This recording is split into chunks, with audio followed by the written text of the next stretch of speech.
Singapore के prime minister को सुनो। The Strait of Hormuz has been closed for more than 2 months. The impact is being felt not just in higher prices, but also in tightening supply.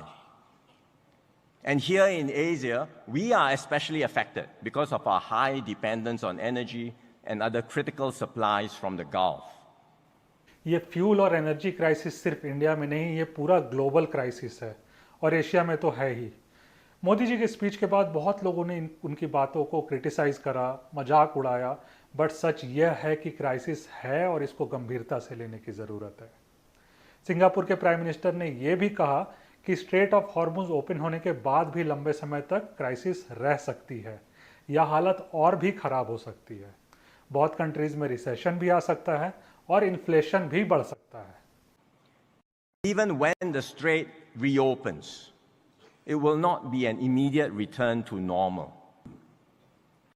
In fact, the pressures are likely to intensify. Supply disruptions will persist and may worsen in the months ahead.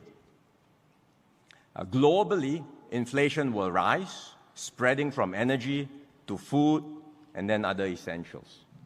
Some economies may well slip into recession. Situation की गंभीरता को देखते हुए उधर दिल्ली के chief minister Rekha Gupta ने 2 दिनों की एडवाइजरी जारी की है वर्क फ्रॉम होम की। मंडे को मेट्रो डे होगा, मीन्स सारे पॉलिटिशियंस और स्टाफ मेट्रो से ऑफिस जाएंगे मंडे को। मिनिस्टर्स की विदेश यात्रा पे 1 साल तक का बैन है। नई गाड़ियां दिल्ली सरकार अगले 6 महीने तो नहीं खरीदेगी। उधर योगी जी ने 2 दिनों की वर्क फ्रॉम होम की एडवाइजरी जारी की है। मोदी जी के काफिलों में गाड़ी चलने वाली भी कम हो गई है। एयर इंडिया ने फ्लाइट्स कम कर दिए हैं। तो आप भी अपने तरफ से जो हो सकता है वो कोशिश करें, विदेश यात्रा ना करें, गोल्ड ना खरीदें।